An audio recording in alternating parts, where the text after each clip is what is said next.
and 2 and 1. We are live, baby. We are live. Good evening. Oh, yeah, before I forget completely, Eid Mubarak to all of those who are celebrating Eid this Friday. Eid Mubarak to all of you. Eid Mubarak, and obviously to all the fathers and parents in general, and extended families that spent Eid without the children in their life, without their grandchildren, without their nephews and nieces, without their children, all of those that spent Eid. Eid Mubarak to you. Stay strong, keep battling. Must have been a tough day. It was a tough day for many. And to those who don't celebrate Eid, peace and blessings to all of you. Peace, blessings, and love to all of you, each and every one of you. Now, for those of you who are new to the channel, this stream is on every Sunday, 8 p.m. Channel is called Disqualified Dads. My co-host is Mr. Ryan, that family law guy. He's got a channel of his own, putting plenty of content out there. Now, we aim to cover all of your questions and queries around the family court and your family court journey, live on stream. You can either, there's a link in the chat if you want to come on live and ask your question, or you put your questions in the chat. We'll try and address every single question.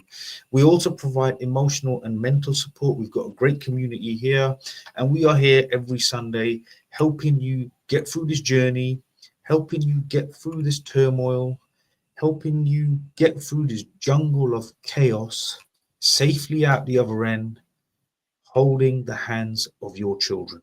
That's what we are aiming to do. That's what we do, and that's why we're here.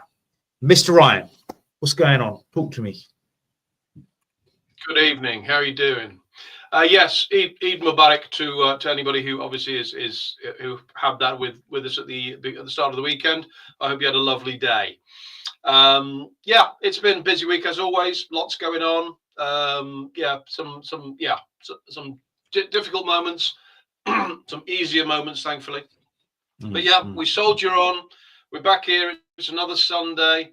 Next Sunday, obviously, we're just jumping ahead, but next Sunday, we've obviously got another occasion Sunday because we've got Father's Day.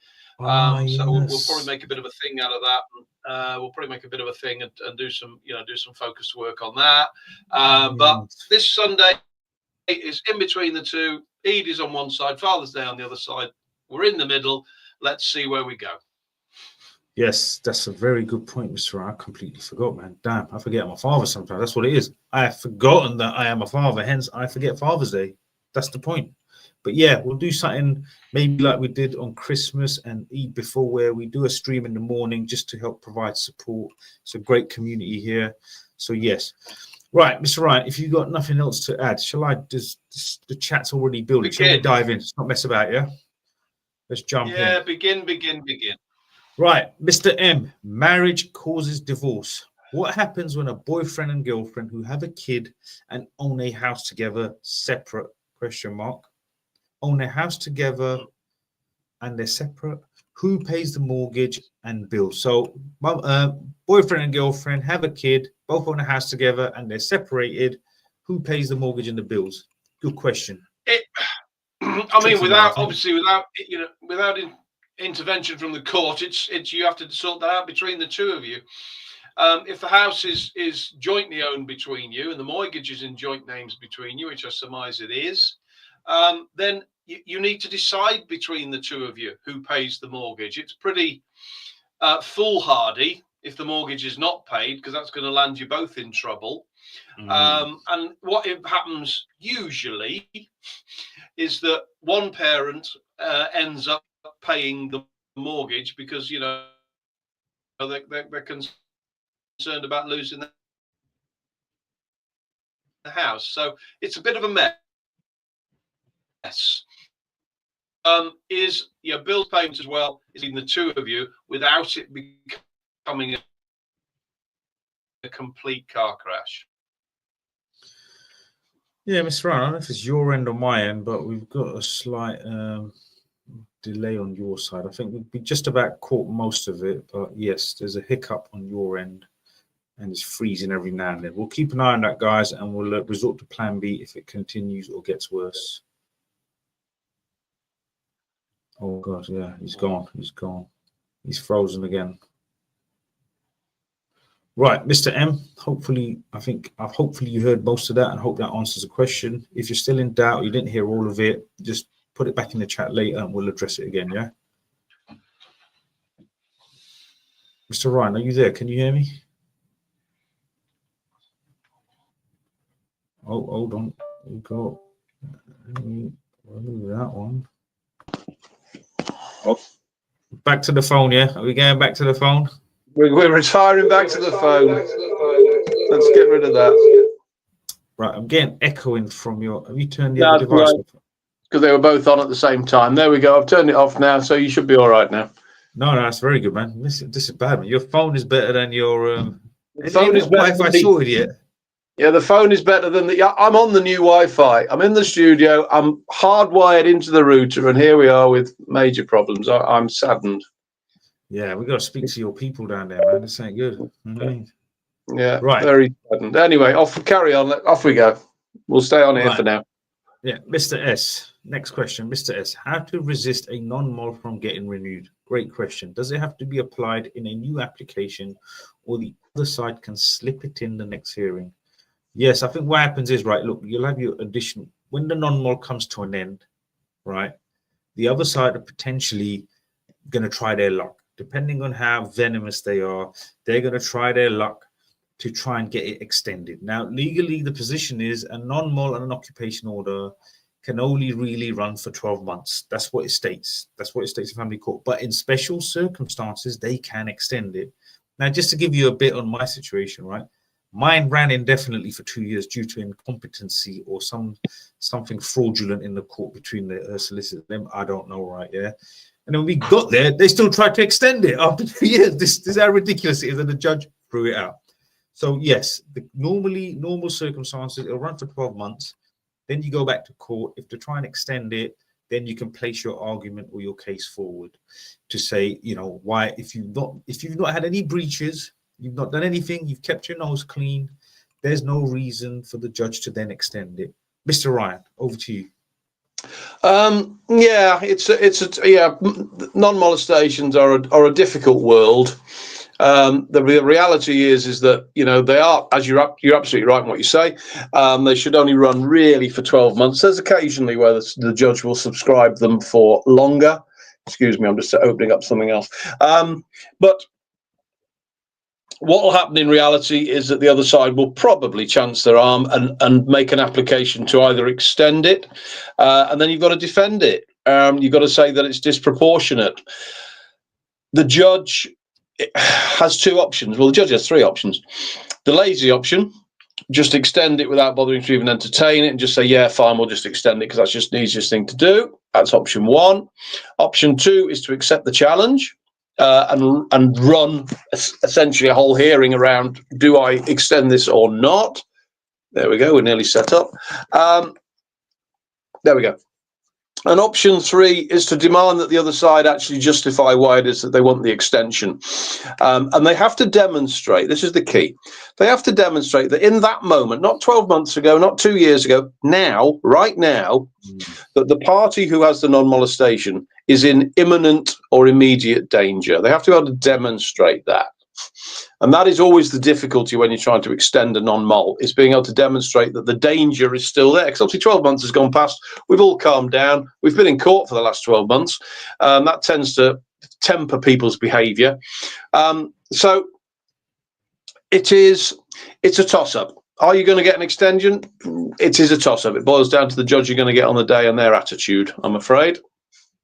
Even after the 12-month period, was it normally you need something solid to try and get extended? You need some solid grounds. You need some solid ground to extend, but I say, unfortunately, there are lazy judges out there who'll just say, "Oh well, Yeah. I'll just extend it till the end of the proceedings because that's, you know, that keeps everybody convenient." Mm-hmm. Yeah. Okay. Fair enough. Fair point. All right, Mr. Hungry Hippo. Hi, lads. What is the best way to approach final oral submission for final hearing? Both litigants in person. Thanks, guys. Right. So him and his ex are both LIPs. Best way to do an oral submission.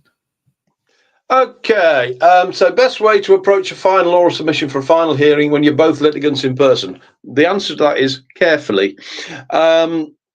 essentially, a final submission is where all the proceedings have run, all the hearing, all the evidence has been heard. Anybody who's going to be cross-examined has been cross-examined. And this is your chance to make your final argument. Now, that argument needs to be, or when you write that argument, it needs to be based on a very simple assumption. And that assumption is the judge doesn't know anything. So do not assume that an argument that was put 18 months ago, 12 months ago, 6 months ago in the last hearing is still in the mind of this judge. So you need to refresh for the benefit of the judge. This is very roughly the background to this case. We met, we did this, we did that, we did the other. That's 2 minutes. The issues in this court, in this submission, are A, B, and C. Domestic violence, the children, contact issues, etc. So you need to spell it out for the judge. You need to build your story in your final submission. And this is the difficult bit when you're a litigant in person, you have to try and put some legal argument, and the judge will accept the fact that you're not legally qualified, but you need to put some legal argument as to why it is you're trying to get them to do what it is that you're trying to get them to do. And so that requires a little bit of thought and a little bit of composition. So not an easy thing to do. Final submissions are challenging. Final submissions are challenging for legal eagles, because you're trying to put across an argument that potentially is not the most accepted argument in the room, particularly if you're on the wrong side of the court. Then you're essentially pushing water uphill to try and make your argument fit. But spend some time on it. Don't do lastminute.com. That will not work for you. Spend some time, dedicate some time, and if you need to get a little bit of input from the outside world, then get it. Yes. What I also suggest is when you're speaking, right? Because the thing is, when you're nervous and speaking, you start eating your words. You start rushing, just turns into a mess. So the key to speaking is having pauses, knowing when to pause, timely pauses. You've got more time than you think. And what we used to do in acting class, I've done a little bit of training around this. You count your Kit Kats. So you talk a little bit, take a breath, count 1 Kit Kat, 2 Kit Kat, 3 Kit Kat, then go again. That gives it time for the judge to digest. So your full stop. When you hit your full stop, you need them to digest and process. Count your Kit Kats. 1 Kit Kat, 2 Kit Kat, then start the next sentence. So pauses. You've got more time than you think. Deep breaths. If you're calm, you'll get into flow state. So practice your breathing beforehand.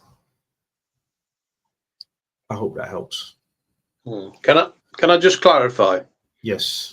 Does it have to be Kit Kats? Because I'm not a big fan of Kit Kats. That's a fair point. What are you a fan of then? Go on, cookies, chocolate. What would you say? Yeah, cookies. I mean, that's, to be fair, I'd probably go with cookies, to be fair. The problem is, right, Kit Kat is like a universal. Have a break, have a Kit Kat. We know the ad is a universal chocolate. Like, right. Even if you don't like a Kit Kat, you will still have one at tea time. It's a universal thing. It's a British universal chocolate we are all aware of. I'm sorry, we have to say Kit Kats. All right. Okay. All right. Okay. That's fine. I've asked. We've explored it. Let's move on. I mean, 1 Snickers or 1 Twix, 2. It just doesn't sound right. 2 Twix, 3 Twix, or Mars bar. It doesn't sound right. I get it. Yeah. Okay. That's fine. All right. Kit Kat it is. Right. Mr. W. Hi, guys. Hope you're well. I am very well. Thank you. Mr. Ryan, are you well? I'm as well as I can be. As well as you can be. Yes, absolutely. Yes, I understand. I had my S7 report and it did not reflect my progress or interview. Real bias and incorrect. I made a complaint. They closed my case without responding to my complaint. Okay, I remember this. Okay, well that's yeah. I appreciate that. That's incredibly frustrating. Excuse me while I move my stool. That's incredibly frustrating and annoying, frankly. Because if you've been dismissed, which essentially you have, because you've had a Section 7, you didn't like it, you didn't think it reflected what went on in your interview and what went on in terms of presenting where you are in the process, and it's been completely dismissed. I assume when you say it's been dismissed, I assume you mean that the hearing to discuss it went ahead, and your concerns were not raised. I assume that's what you mean. Can I ask, and by all means just drop us a yes and a no, can I ask if you were represented in the hearing where it was explored? Let's ask that question first. We might come back to this one. Okay, so Mr. W, Let us know, were you represented or were you LIP on your own? Literally, no Mackenzie, nothing. But guys, this is where I just want to highlight. I understand some people are financially strained, but sometimes you need to take in a little bit of firepower with you, because it's just that 1, 2, 3, 5% difference that it might make to your situation. You've got one shot. So at that point, go out, do a weekend's work, do some delivery. I don't know, whatever it is, go out and hustle. You can't tell me that, grown men, you can't pull 200, 300, 400 quid together. Just get a Mackenzie in with you that day when you need, at the end, when you need that little bit of firepower. So guys, you need to seriously, at some point, not go cheap. Yeah. At some point, you got to put your hand in your pocket. Yeah. Because it affects, this is the future relationship between you and your children. Surely you can get a few hundred quid together at that last stage, or when you need that firepower. Just want to highlight, make that point there. Right, Mr. S, if there is a PSO in place and the other side is applying for a holiday, how to block that? Can you tell me some safeguards? So prohibited steps order. She's applying for a holiday. Well, she's got a PSO in place. They need permission. Yeah. I assume that the prohibitive steps, and again, correct me if I'm wrong, but given that you've referenced it to a holiday, I presume the prohibited steps is to stop one party or both parties from leaving the country, I guess. Hence the reason you're asking the question. So the other side is applying for a holiday. Well, if there's a PSO in place that says no holiday can be, well, nobody can leave the country, then that's kind of it. There's a PSO.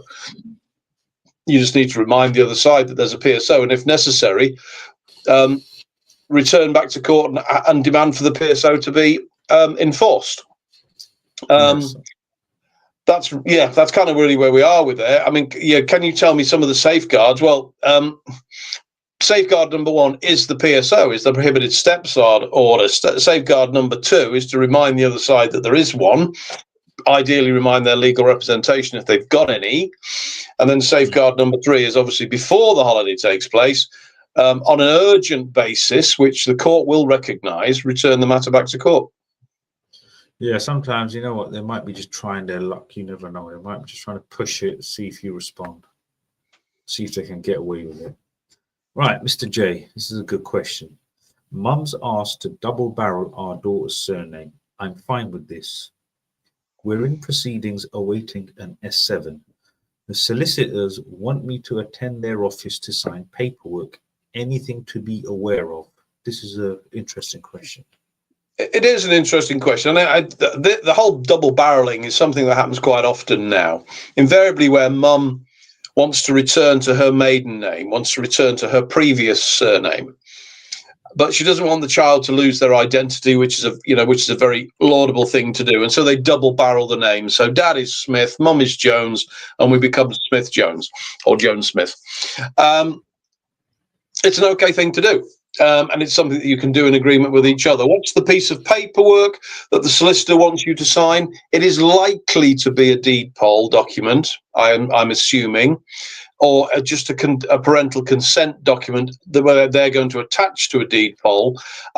Nothing in particular to be aware of. Just make sure that obviously you read thoroughly what you're signing. And if there's anything in that document that is not related to just the issue of double barreling a name, don't sign it.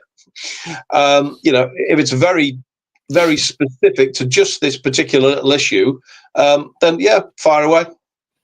Yeah, if you get there, you notice anything spooky or the name's there and you feel you've been ushered into signing it and you're not happy with it, just stand your ground, man. You got to front it out.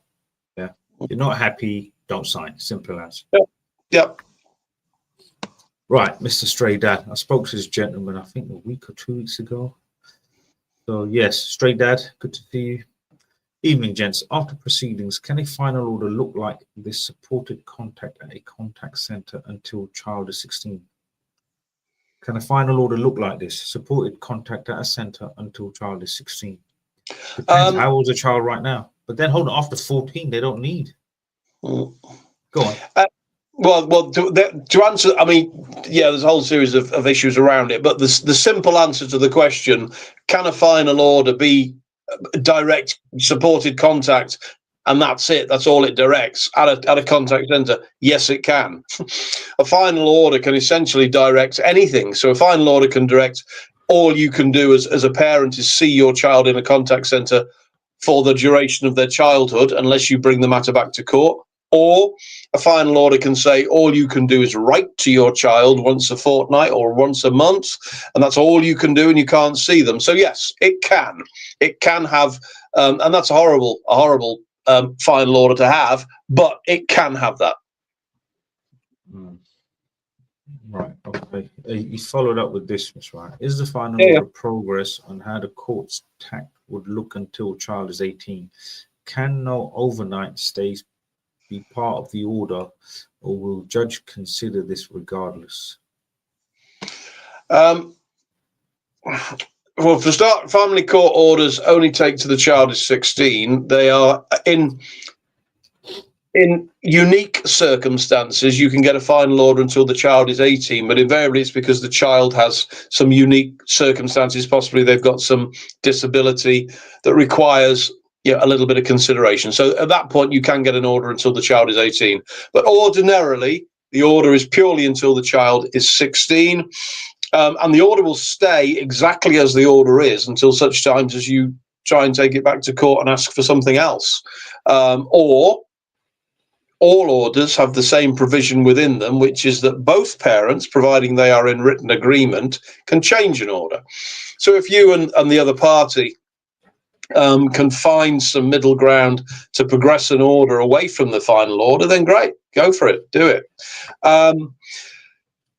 Picking up on the question of no overnight stay part of the order, no, if the order currently says no overnights, and that is how it will stay until such times as you or the mother or you or the father agree between you overnight stays can take place, or you return the matter to court and get a new direction.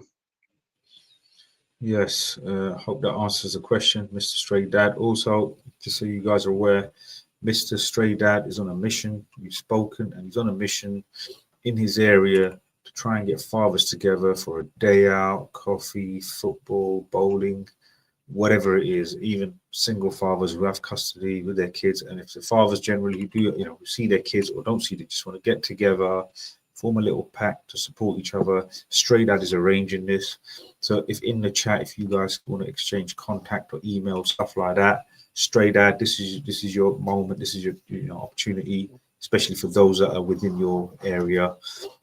I don't want to say whereabouts you are unless you want me to. So just let me know in the chat. Yeah, rough job, bit of help, isn't it? Yeah. Well, West. Let's just say West London. Yeah, West London-ish. That's all I'll say. I'll let him say it in the chat. Right. Yeah. Mr. S. You know what? Stray Dad's got a follow-up. Let me just read that now so we can wrap it up. Is there a fact finding in a divorce as well with financial proceeding? I suppose there wouldn't be in the financial proceeding, would it? There tends not to be fact finds in financial proceedings, but there are financial proceedings. The contested hearing in a financial proceeding can last for a number of days. So it's essentially, for all intents and purposes, a fact find. Right, where was I? Back up to AMP 786. That's right. Right, Mr. Amp. Hi, gents. Hope all is well. The court have asked for police disclosure and allegation statement. Mrs. has missed the deadline and is now a LIP. She's now a LIP. Is the judge likely to delay or cancel my hearing? It's a good question. If a party decides to change their representation, so they discharge their solicitors and decide to go it alone, that the court frankly doesn't care. The court will still say, well, look, we put a set of directions in place. If you're choosing to go it out on your own, then go for it. But we have a set of directions, and you are required to comply with those directions. Right. Okay. Right, Mr. Amp, hope that answers the question. Right, Mr. S, what happens in a final hearing in financial proceedings? Why do people need to be cross-examined? Great question. a contested hearing in financial proceedings is where, just to give people a bit of background, in terms of financial proceedings, there is an exchange of financial information. So each party, and they do this 3, 4, or 5 times during the course of the lead-in to a contested hearing. They provide bank statements, they provide tax returns, they provide credit card statements, they provide shares portfolios if they've got such a thing, they provide details of property they own, etc., etc. So you expose your entire financial affairs are laid out on a table. Now, here's what happens. People lie. People hide stuff. So the purpose of a financial a contested hearing in financial matters is to expose those lies and to say, wife, husband, you have said in your disclosure that A, B, C, D, and E, whatever A, B, C, D, and E is, but I know, because I was married to you for 20 years, that you've actually decided not to mention F. And here is my evidence which tells me that there is an F. What do you have to say about that? So the purpose of the contested hearing is to get very direct questions and answers from party to party to try and clarify some of the issues. And it's a final opportunity, really, to expose holes in each other's argument and also expose holes which are deliberate in each other's argument because they've chosen, one party or the other has chosen to not disclose something. So that's the purpose of a contested hearing in a final hearing. Right, let's move along. Mr. Kashi Patel, having issues with existing UK court order. Since X has relocated to Poland, she no longer complies with the order and physical contact abroad has stopped. It is it's an eternally difficult situation where you have an order that spans borders, because obviously the moment that a child leaves the UK jurisdiction, leaves England and Wales, the difficulty is significant in trying to get some compliance with a court order. The theory is, I'll explain the theory and then I'll explain the reality. The theory is that if that child has gone to somewhere in Europe, and I count Poland in that number, all European states, all EU states have signed the Hague Convention, and the Hague Convention says that all parties will respect the courts of other parties, i.e., if there's a court order in place in the UK, that court order will be respected in Poland. And so if you put the matter into Polish family court and say, here is an English court order, the family court in Poland is supposed to respect that and enforce it. Okay, now here comes reality. The reality is the individual who has stood in front of the Polish court is a Polish citizen. And so you are asking a Polish court to act against the best interests of a Polish citizen in order to enforce an English order. Yeah. And that is the difficulty. And so in this particular, in Kashi's instance and lots of instances like it, it becomes incredibly difficult because the moment they've left these shores, they don't have to comply. It's because the English court can do nothing. Because the English court will say, well, it's out of our hands now. You've got to take it into the national court. So you've got to go into the Polish court. So you're then dealing with trying to get Polish solicitors who speak English to deal with an English law issue and interpret it in Polish law. It's very difficult.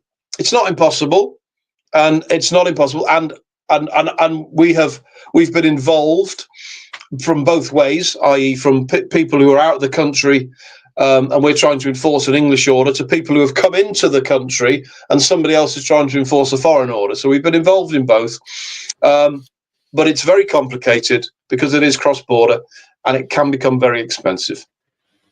Yeah, he follows up with just saying, just to read out his comment, she no longer replies to any messages of family. Can anything be be done? Can anything be done? Social services, question mark. Mum clearly has a plan, and I need to counter actions to get ahead compared to last court visits. Any ideas? Look, I'll tell you of a story that I know. Yeah, before I was made, before I had to leave my job, which was in March, April, I think May or June 2020. I can't remember exactly, or somewhere in 2022, after April, May, or June 2022. The manager there at the time was explaining my situation, and guess what? Guess what he told me? His missus was Polish, and she took the kids back to Poland. And to my sort of shock, he told me how he got them back. He went to Poland undercover, went to Poland, hired a driver. He followed the kids, checked their school routine, like he proper. What's that thing? You know when someone scopes out? There's a name for it. There's a professional name for it. Like when they stake out. He done a proper stakeout. Followed the kids, saw their school routine, everything. And one day after school, he literally saw them, put them in the car, went to the ferry or boat, wherever, I ain't got a clue. Aeroplane, we put airport, and he brought them back. He had their passports, everything. I don't know how he pulled this off, but he brought the children back. She had to come back to the UK, to the UK courts for contact, and he told me the whole story, but he somehow pulled it off. Look, he pulled it off. This is the extremes he went to. She's now forced to come to the UK to see the children because she's now just got visitation. Kashi, I don't know if that helps. I don't think that actually helps your situation, but it may be that you may have to dig deep and maybe connect with people in Poland, see if someone can help you, see if you can hire services in Poland that can support you in seeing your children. Extreme situations sometimes call for extreme action. That's all I'm saying. Move along. Right, Mr. Amp. Also on police disclosure, I have an enhanced DBS allowing me to work with youngsters vulnerable. Will the court and CAFCAS acknowledge my EDBS to dismiss Mrs.'s claims of DA and increase my contact? Your enhanced DBS is great, but it's not a get out of jail free card, which is what you're asking for it to be.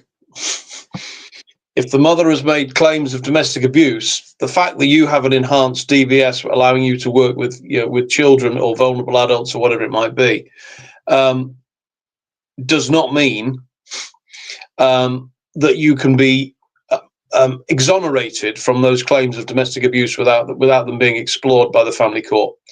And it does not mean that the family court will automatically increase your contact as a result because you are carrying an enhanced DBS. Because if you just take a step back and just think through the logic of that, is that you're suggesting that anybody who has an enhanced DBS is incapable of doing something wrong. And if that were the case, we wouldn't have police officers currently in prison for rape and murder. We wouldn't have a politician who very recently went to prison before he had his sentence removed for punching a member of the public. So I get your point.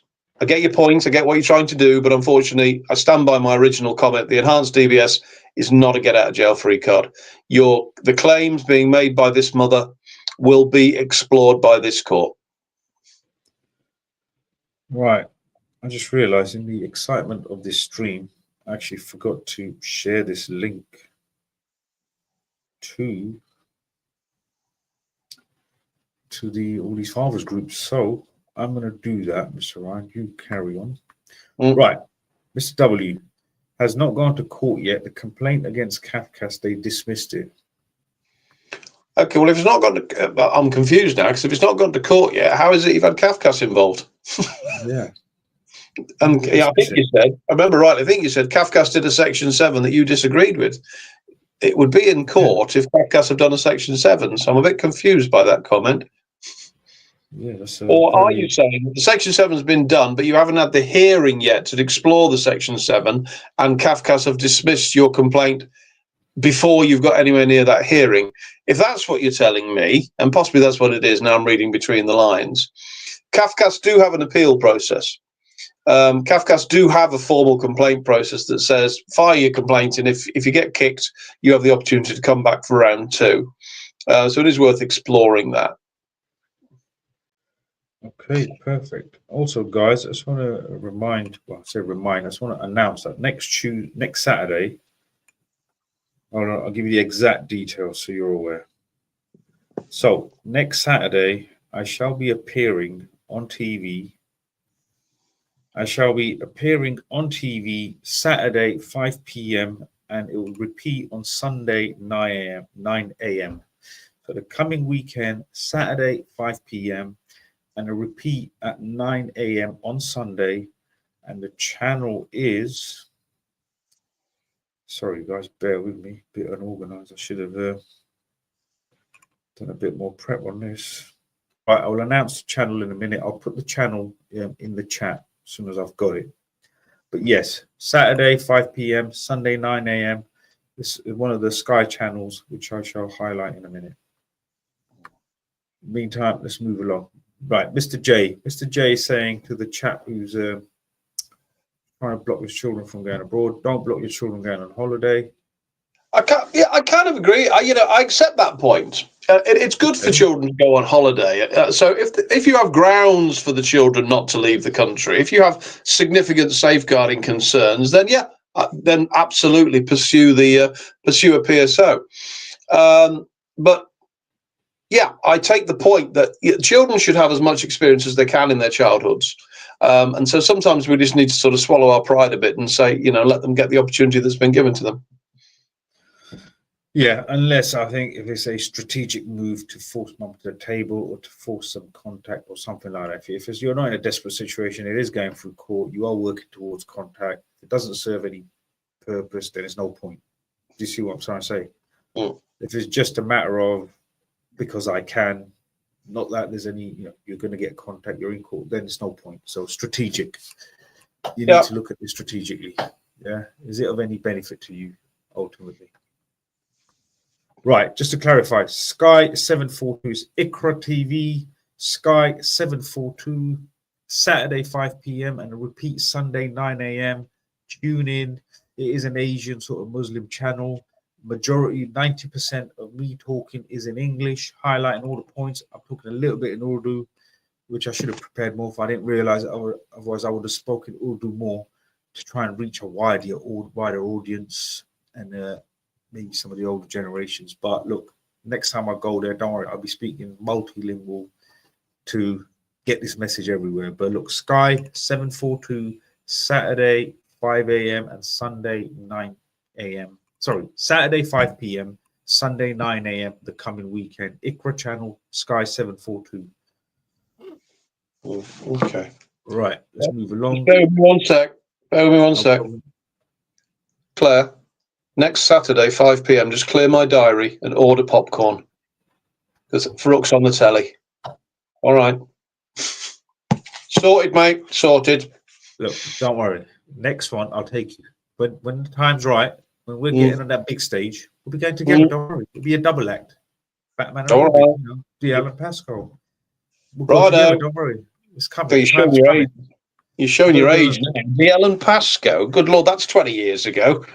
Well, what's the other two? The other two coppers that comedy was not. Yeah, Cagney and Lacey, mate. A couple of women. Nah, not that bloody hell, man. There's those two. The one with the car, the one with that Ford not Mustang. What is it? The Ford Cortina. That old program with two detectives. The Sweeney. No, forget it. Listen, forget it, mate. The Professionals.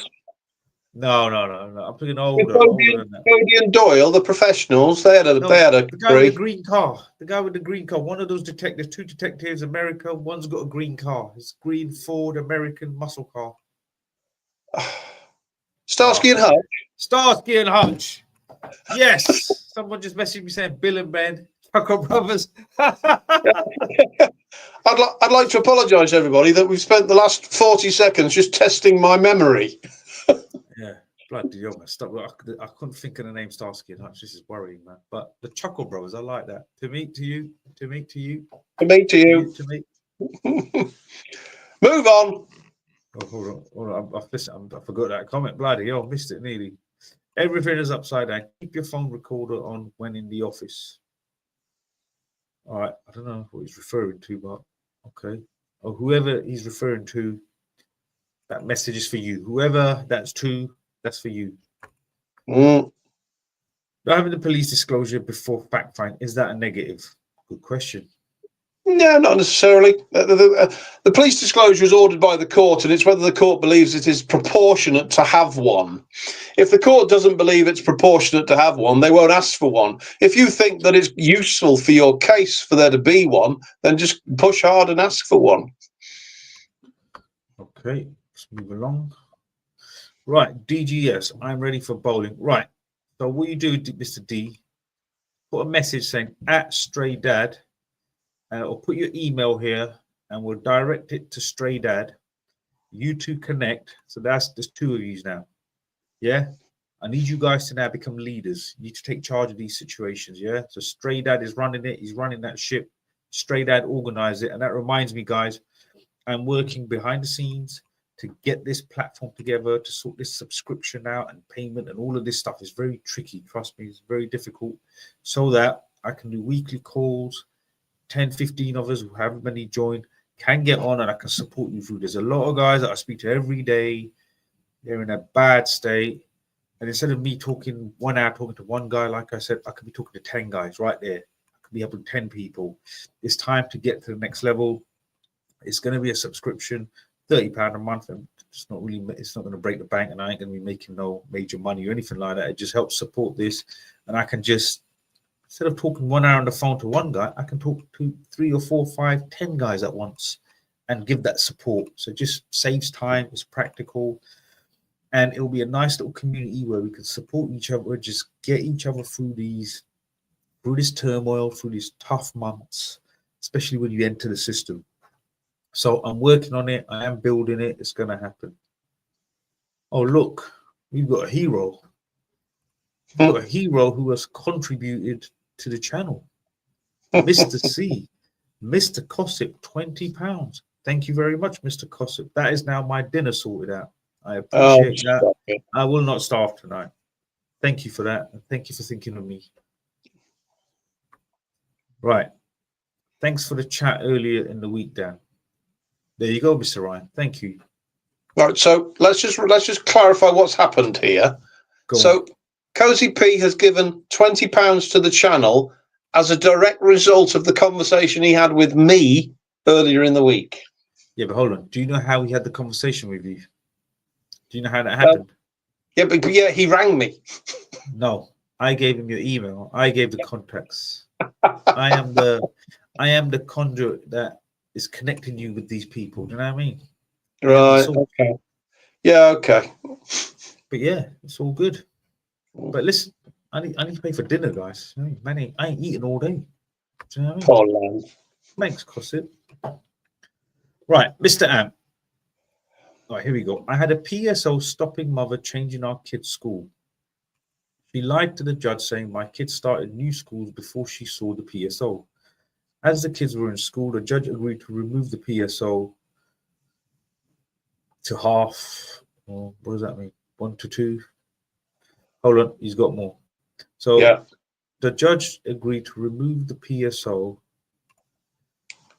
Turns out my daughter, who was in private education, missed 6 weeks of education. Can I send a paper submission to court to revisit the PSO so my daughter can return back to her private school? 2 out of 2. I don't know. All right, sorry. That first comment was 1 out of 2.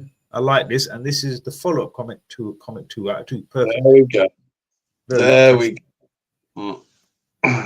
Right. Okay. So let's see if we can unpack this. I may be wide at the mark, but we'll try. So, prohibited steps order is put in place, which stops the mother from changing the children's school.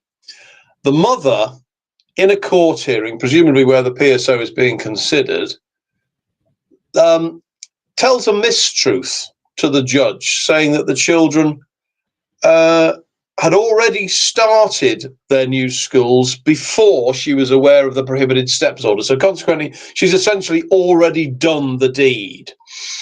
And so the judge said, because the children were already in their new school, it would be wrong of him to essentially ask them to reverse back out of that school and go back where they came from.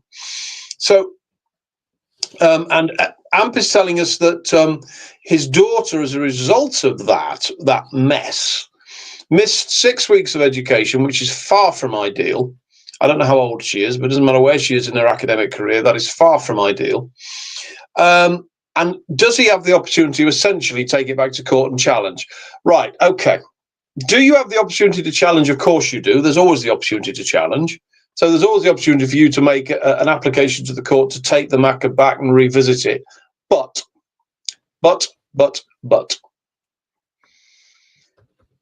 we are messing with your children's education. Your children's education is the second most important thing that they do in their childhood. The first most important thing they do in their childhood is grow as human beings. So it would, my view is it would depend whether you decide to go back to court on the full set of circumstances and the lapse of time. If your children have been in their new school for sort of half a term already, I would be asking the question as to whether it's appropriate for you to try and mess up their school and get them back to where they came from. I appreciate you may not entirely agree with what has happened, but sometimes in these proceedings, we have to take a little step back and say, well, hang on a minute. Whilst I may not like the outcome, whilst I may not believe it's the right outcome, but am I just going to do more harm than good if I take this matter back into court? So it depends how strongly you feel about it. It depends on the circumstances. You do have the opportunity to take the matter back into court. I just say to you, think long and hard before doing so. Yes, I think, listen, Mr. Amp, you need to, it's a tricky one, I get it. But if you behave the same as her, ultimately, you add into the feud. Sometimes maybe if you take the stance of where you show a bit of compassion, become the bigger person, so you know what, I'm not going to retaliate, it's fine. They're settled now, leave it be, let's move along, let's focus on the contact now. Maybe it'll soften her, maybe it will just put a little chink in her armor where she thinks, you know what, he could have been nasty, but he wasn't. Maybe, who knows? So yes, definitely think on that. Mr. S. Amp, that is terrible. I'm shocked at the state of affairs. Yep, so am I, guys. So am I. Stray Dad. Dan, I understand what you're saying, but there is no logic in the family court. Right, Mr. Stray Dad, again, I just want to highlight again one of the 10 commandments of family court. It's a circus. Treat it like a circus. You're just going there for entertainment. Simple. Don't take it seriously. Don't expect anything. Show up, go through the motions, fight your best fight, do your best preparation, to be the best performance of your life. Know you left it all in the ring, but ultimately treat it like a circus.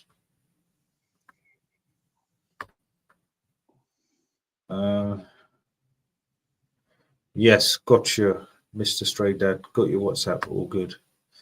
I have saved your number, yes. Just forgot your name because I know you're a Stray Dad. Right, Mr. W saying yes.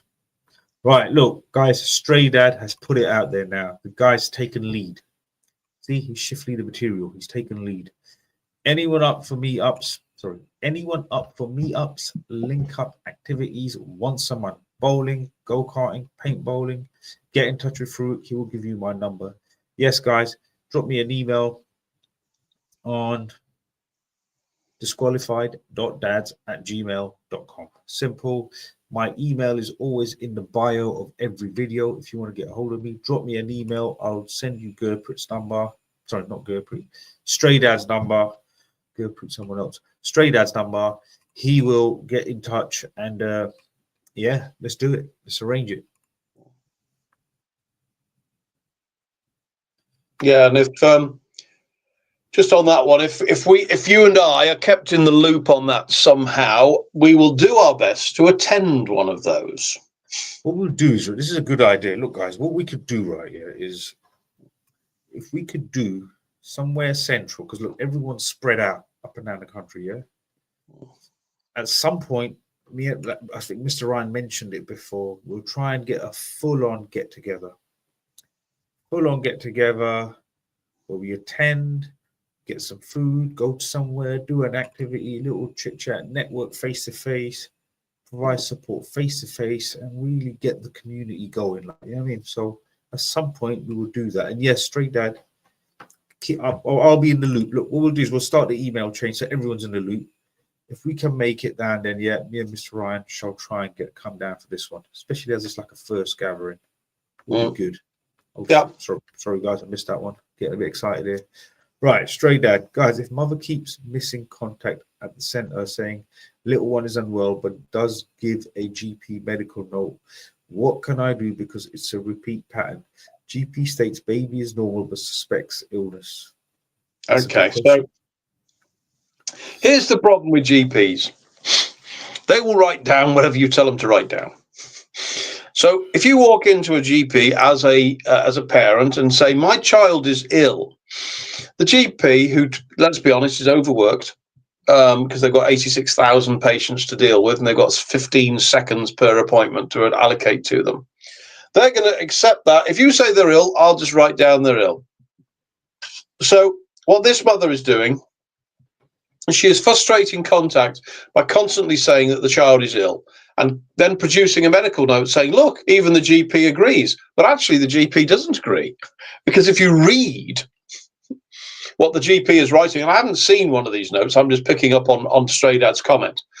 So if you read one of these notes, what it says is the mother, it'll always say something along the lines of the mother or the father reports that the child is presenting as unwell, that the child has been poorly, the child has been sick, the child has been vomiting, blah, blah, blah, blah, blah. That's all they will write. So if you read the notes, you always find that I'm just writing down what the parent is reporting.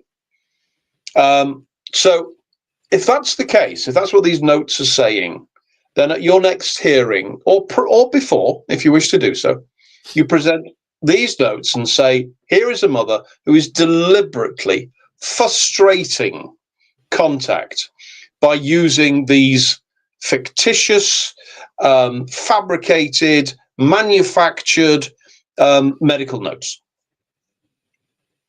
That's what you need to do. Okay, perfect. That answers the question. Let's move along. Mr. Amp, right, this is a good point he's come out with. Thank you. RE School. Mother has admitted wanting to change daughters again. So from private to state school and changing again. I'm offering my daughter stability and private education. Does this count? Now, look, when you put that in front of a judge here, saying I'm offering private education is for the children's benefit and future, the judge more than likely may have gone to private school himself. He might be able to relate to that, connect to that. So in this specific case, do you think he could pull that angle? I think he's onto something there personally. The court is a big fan, obviously, of stability. The court is an absolutely big fan of stability. So if you can go back to court and taking on board my earlier comments about, let's not mess the children around. But if you can go back to court and say, look, this is my argument. I am offering stability. I'm offering, fee paid education, which is, if you have that opportunity, it's a wonderful opportunity. That is what I am offering. And I believe that is in the best interest of these children. And the geography works wherever it is that you and mother are living in order that you can actually manage the child and get the child to where she needs to be. Then that is a very valid argument to take back to court. And if you can give, as part of that argument, the guarantee that however long your daughter has got left in her first tier education, i.e. up to the end of secondary school, you can guarantee that you are going to be able to support that. That is a great argument to take back to court. Yeah, listen, Amp, I think go for it. I think you're onto something. You are offering private, you are offering stability, and it's for their future. I think go for it. I think you've got good grounds here. And listen, judges are humans. Judges potentially have been private school. They're from that sort of, ilk. Yeah. So he might be able to relate to you on that vibe. You know, I'm trying to say, Judge, you know how it is, kids' education. So build that rapport. Private education, build that rapport. Yeah. Put something in his brain that relates to his background. People relate to people who are similar. So use that. Go for it, I think. Right. Mr. J. Mr. J, Dad. Hi, can you please explain about witnesses and cross-examinations? How many witnesses can you call? Is the QLR allowed to directly use exhibits like recordings during cross-examination? What happens if mum gets upset? Great question. Okay, off we go. Let's unpack. How many witnesses? Let's start with this. How many witnesses can you call? You can ask the court to consider pretty much an endless number of witnesses. All right, there's a degree of common sense around that, but providing you can justify why it is that you want witnesses in place, the court will consider them. I have been in hearings where there have been no witnesses, and I have been in hearings where each side has had 5 or 6 witnesses, and those hearings have lasted multiple days. But there has to be a reason why that witness is going to be in the hearing. The court is always not reluctant, but certainly reticent to entertain witnesses who are family members. Why?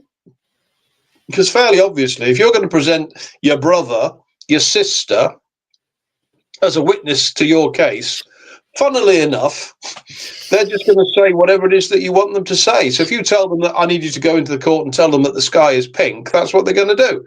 The court is alive to that.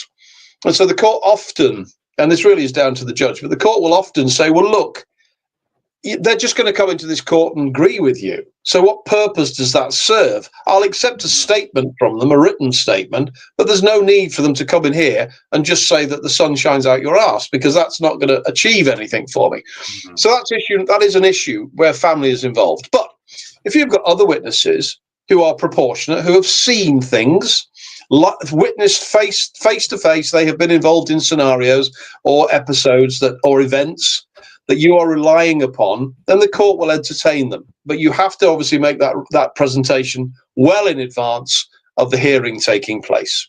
So there's issue number 1. Issue number 2, you've asked whether the QLR is allowed to directly use exhibits like recordings during cross-examination. The answer is yes, providing whatever evidence your QLR is going to use, whatever evidence you're going to provide them with, has already been adduced into evidence, i.e. has already, in previous hearings, been presented to the court and been accepted by the judge as acceptable, proportionate evidence. What you cannot do is, on the day that cross-examination is taking place in a contested hearing or a fact find, you cannot suddenly produce a new piece of magic evidence that you've kept in your pocket and use it on the day, because the court will crash. The court will say you cannot do that.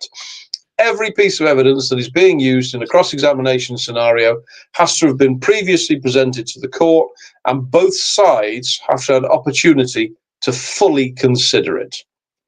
So that is the limitation of your QLR. But apart from that, if you've had recordings previously admitted and accepted, then your QLR can reference them and use them and play them, provided you've got the mechanism to do so.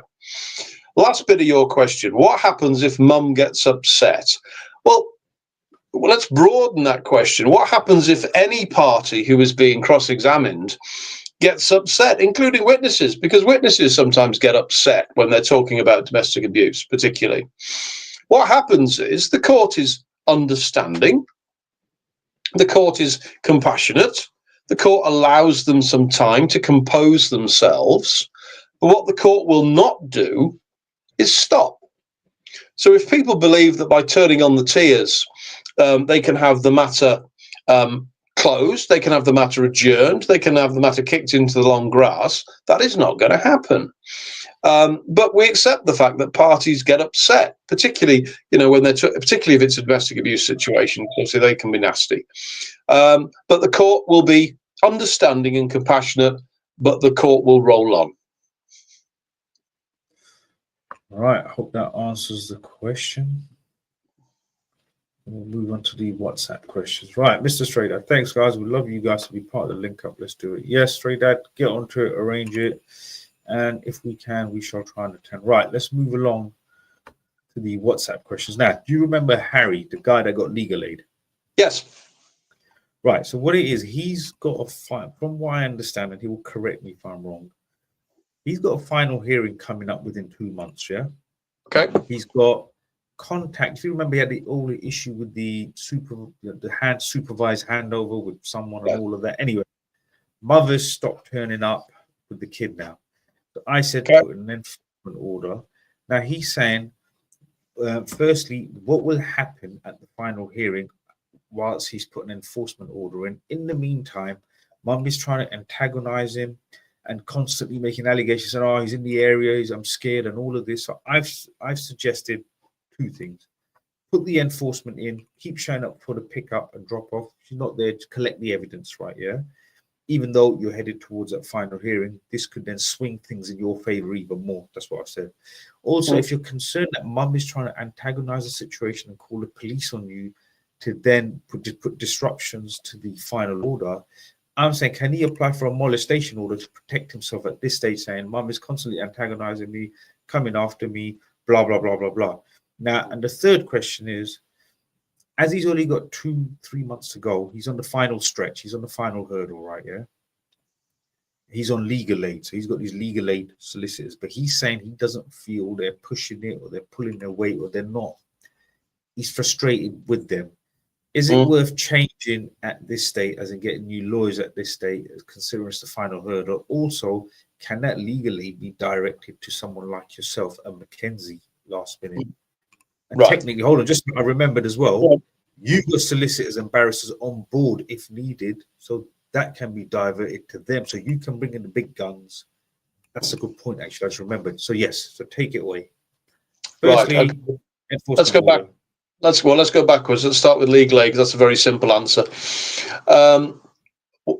Specifically to us, we don't do legal aid. We're not subscribed to the legal aid scheme.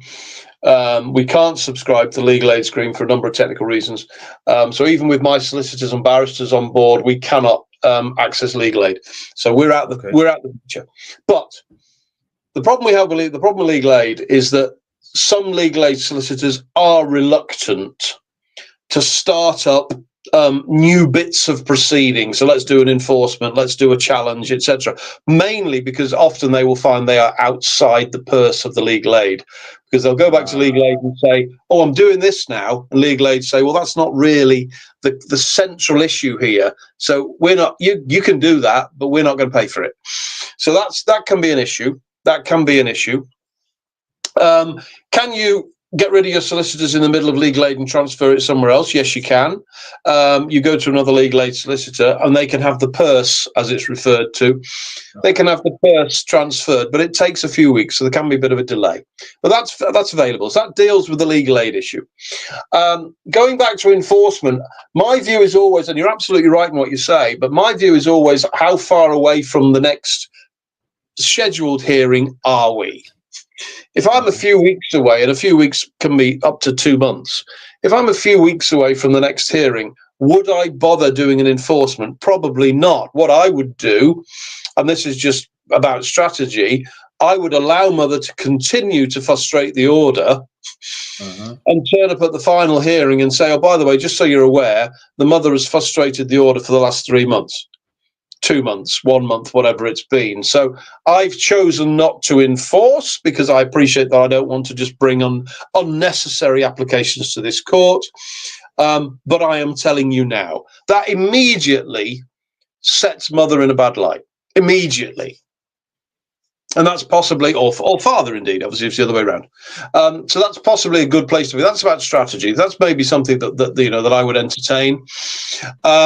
In terms of an enforcement. But if you do push enforcement, and you're absolutely right to do that if you're being frustrated in your contact, then yeah, go ahead and do it. What will happen in terms of your final hearings? It won't be impacted. The enforcement will run here, and your final hearing journey will run here. And one will overtake the other. You know, potentially you'll find that you've got your final hearing before your enforcement's even been heard, in which case your enforcement will be discharged, or your enforcement will get heard and sorted, and then we carry on to the final hearing. So you have that option to run them out. The third part of that question that Harry asked was about non-molestations. Can he apply for a non-molestation because mother is harassing him? Yes, he can. He can do that. What is my view in terms of, is that going to assist his case any? I don't think it is. I think he runs the risk of the court seeing him as being, and this is not a disrespectful comment, this is just a reality comment, that the court will see him as being petty. Okay. And we just need to be very careful. You know, when you walk into that court for that final hearing, hold the cards. Yes. Yeah, and so walking in without having made an enforcement, but telling the court that she has obstructed contact for the last 2 or 3 months, that's a good card to have. Walk in and say she has abused me through harassing me for the last 3 months. I've chosen not to do something about it, but I'm telling you now, that is a good card to have. So you've got some jokers there to play. And I would probably take that more strategic view than just, that's it, you know, spit my dummy out and rush off and get a non-mol and rush off and do an enforcement. I think sometimes you need to think strategy. Okay, just to add to that, Mr. Ryan. So let's just assume this was Harry, yeah? Mr. M is Harry. Yep. I saw 2 out of 3 children this week, and all they kept saying is, mother said she's going to call police on you, and I asked the contact to supervisor to put it in the report. Now, so, and obviously, let's say this was Harry saying his hearing is in 2 months. So just to summarize from what I gather, what you're saying is, no, don't worry about the non-mol. It's not going to serve anything. It might backfire.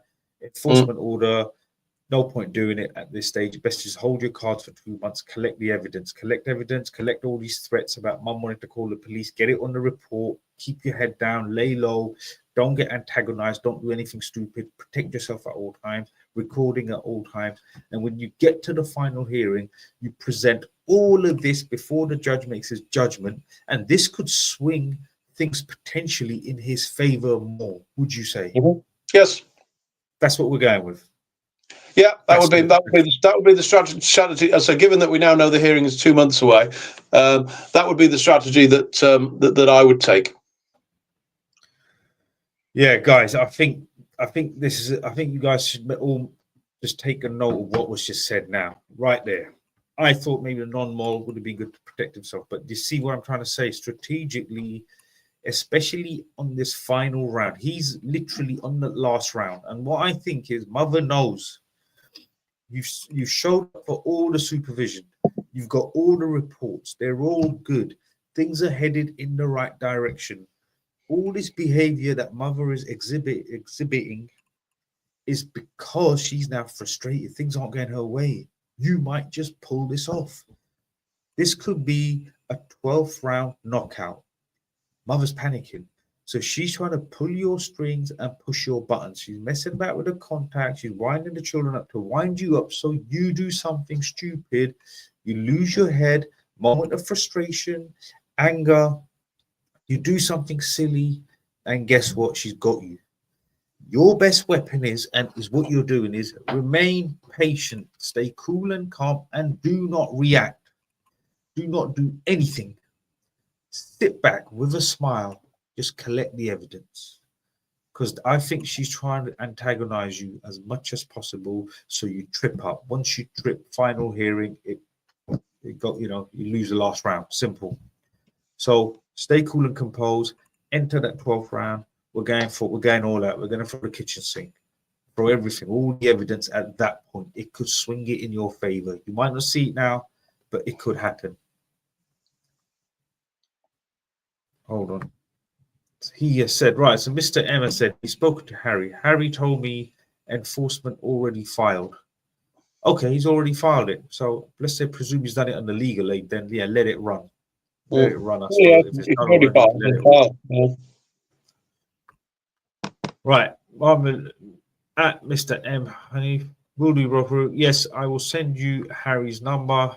Connect with him. He's arranged legal. He knows the system, but legal aid. I'm doing it now as I am dealing with this. Right, the next WhatsApp question now. This is a WhatsApp father we've been helping for ages. This is the guy that went to that non-mole and it all got a bit messed up. He had a pre-trial hearing, and was it last week or the week before? Oh, yeah. Vaguely remember. Yeah, he, Yeah, spent, he lost 9K with solicitors and all of that. Mum wasn't prepared, or she didn't submit this or that. Anyway, right. It was a right old mess. Yeah. Yes, so he's now, you're right, he's got a message question. So, Salam brothers, I'll be going for my pre-trial again soon. Then it will be the fact finding. The solicitor I have is extremely expensive. I want to downgrade her and keep the barrister that I have. Do you think it's too late for that now, or do you think there's enough time to do the swap? It would save me between 7 to 8K over the 2 days at the fact finding. Okay, should we tackle that question first? We can, yeah, because that's a very straightforward answer.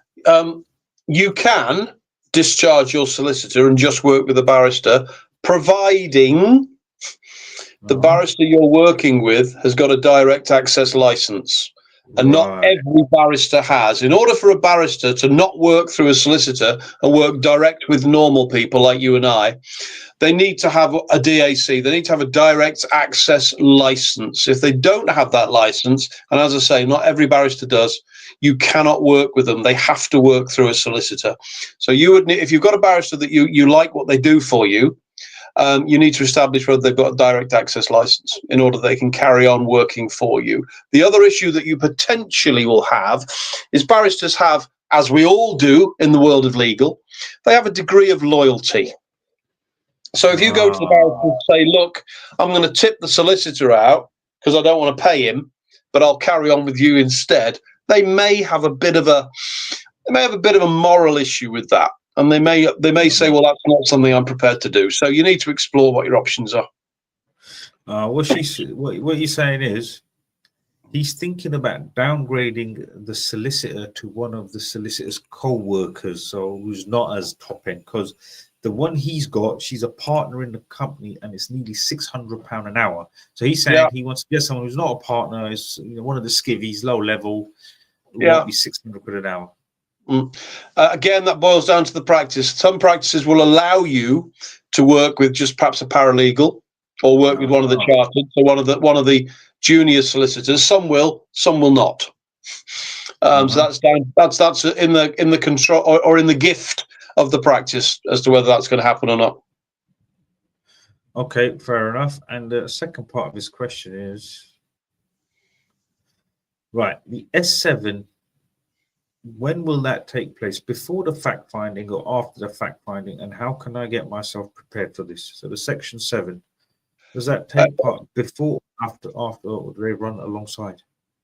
If the court has already decided that a fact find is going to happen, the Section 7 will take place after the fact find, because then the purpose of the Section 7 is to review the findings that have been made in the fact find and decide how they impact on the children. Sometimes a Section 7 is done first, and then the results of that Section 7 is that CAFCAS decide that actually we should do a fact find. And so they then go off and do a fact find, and then they come back and do another Section 7 off the back of the fact find. So every fact find will be followed by a Section 7. Very occasionally, there's one in front of it. That's what I'm saying. Okay. Right, guys, I think we've done good time today. We might have a slightly early night, Mr. Ryan. Well, it's an hour, 15 minutes. Right, guys, I think we've answered all the questions. But before I go, just want to remind you guys of a few things. Right, so listen. The channel is Sky TV Sky 742. Yeah, Ikra TV Sky 742. I will be on there talking to a sister who has an audience of women sisters, and I will be addressing our woes and concerns. Like I said, I was slightly ill prepared, but I still rocked up. I still pulled it off. Sometimes it's best not to think. It's best to just show up. And it will be Saturday. This coming Saturday, 5 p.m. and a repeat at 9 a.m. Please, guys, tune in, because the more people tune in, I can get back on there again. I can get back on the TV, get back on the big stage, exposing this. Me and Mr. Ryan We got a lot of plans. Like I said, we're working tirelessly. There's no going back. There's no other way out for me. We're going to the top. We're going to be on big stages and big platforms and doing all sorts. There's no way back, guys. So look, putting it straight out there, yeah? So guys, watch that.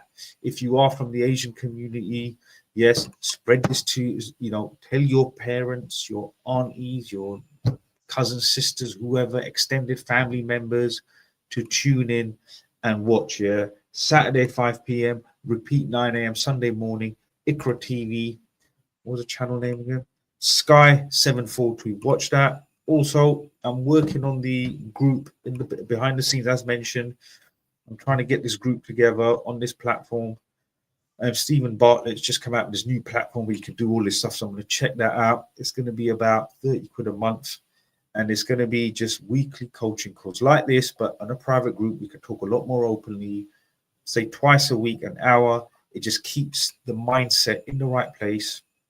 It's to provide the emotional and mental support to keep everyone going, keep you focused, and keep you on the righteous path, and just to help you get through this. Like I said, I can't justify the time I spend talking to one guy 1 or 2 hours a day every day. It's not feasible. It's not practical. This has to happen. There's no choice here. It has to happen. Obviously, me and Mr. Ryan are also behind the scenes working on Family Court Mastery, amongst other projects, but FCM is coming out at some point. We just need to knuckle down and just get the mechanics and the mechanisms correct, right, and in place. Like I said, there's a lot of work that goes behind, especially on the tech side, to get all of this right. Mr. Ryan, do you want to add anything? No, I think you've covered all the options. So between now and next Sunday, obviously, is Father's Day. We will focus on that, and we will do some work around that for the next week's broadcast. Before then, obviously, get yourself down to your local supermarket and make sure you buy your popcorn early, for the TV stream, the TV debut of Coach for Up.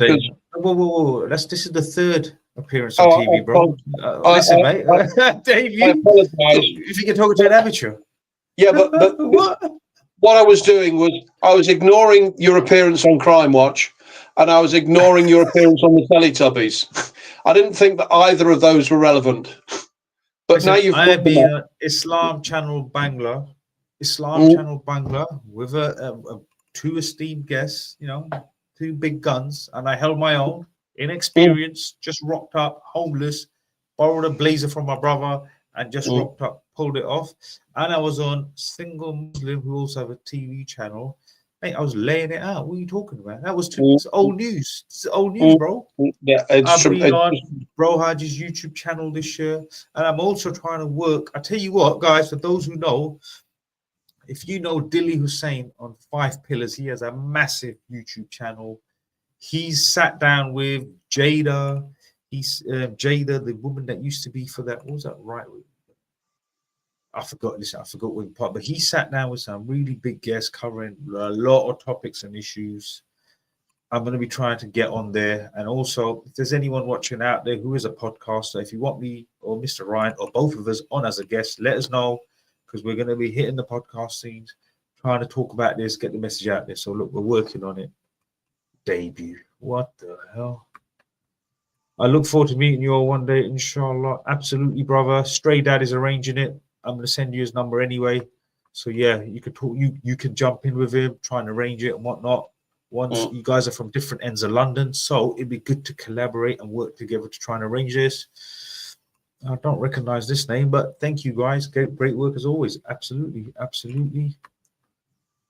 Thanks, gents. Have a good evening all. Absolutely. That's it.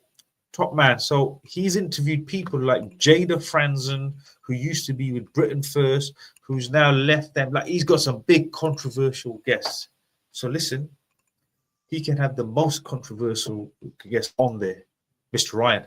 I'll try and get Mr. Ryan on there, the most controversial. But look, I'm going to try and get on there.